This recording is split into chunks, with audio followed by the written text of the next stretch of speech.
Erjoningiz duxovkangizda hali ham to'g'irlab bermayotgan bo'lsalar, bugun kelishlariga mash tort tayyorlab qo'ying. Duxovkasiz, qolipsiz shunaqa tort tayyorlash mumkinligini ko'rgan qoravoy eringiz aniq hayratdan yoqalarini ushlab qoladi. Bu yog'i jackpot tayyorlanishiga bunaqa ko'p masalliq ketmaydi. Bitta tuxum, bitta banka zugushoning moloko, bir osh qoshiq yog', quruq mahsulotlarni solib yaxshilab xamir qorasiz, yumshoq plastilinga o'xshash xamir bo'ladi. Sepilgan stolda 6-7 bo'lakka, ya'ni skоворodkangiz razmeriga mos bo'lakligi bo'lib olasiz. Ko'pgina unda yupqagina qilib yoyib olasiz. Yoyilgan xamiringlarni skоворodkaning razmeriga mos bo'lgan tarelkalarni qo'yib, o'lchab kesib olasizlar. Past olovda qizigan quruq skоворodka ustida barcha xamirlarimizni birin-ketinlikda pishirib olamiz. Juda ham tez qizarib chiqadi. Qarab turinglar, men ishim oson bo'lishi uchun ikkita skоворodkada pishirib oldim. Xamirlaringiz pishib sovugunigacha bekor turmasdan oshxonangizdagi lupoy chirib bo'lgan idishlaringlarni bittada tozalashni xosmasligi ko'rsatib qo'yaman. Menda shunaqangi chirib bo'lib ketgan yog' idishi bor edi. Kim aytdi akvamarinda faqatgina dog'larni ketkazadi deb. Akvamarinda lupoy turdagi chiriklarni bittada ketkazsangiz bo'ladi. Asosiy ishlatish qoidasini men sizga aytaman.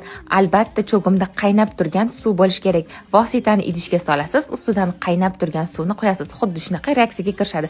Bir pasdan keyin oddiygina suvda chayib tashlasangiz, bo'ldi, chiriklardan butunlay qutulasiz. Tort bahonasida yog' idishlarimiz ham toza bo'ldi. Endi ko'ngil xotirjam tortimizni yopishtirsak ham bo'ladi. Yumshoqqina morojniy krem tayyorlab olamiz. Har bitta korjimizni kremlab olamiz. Orasiga qo'rilgan yong'oq sovorsanglar yana ham mazali bo'ladi. Холодильникka 2 soatga qo'yib yuborasiz va qoravoy eringiz uchun oppoqqina молочный девочка torti tayyor bo'ladi. Albatta tayyorlab ko'ring.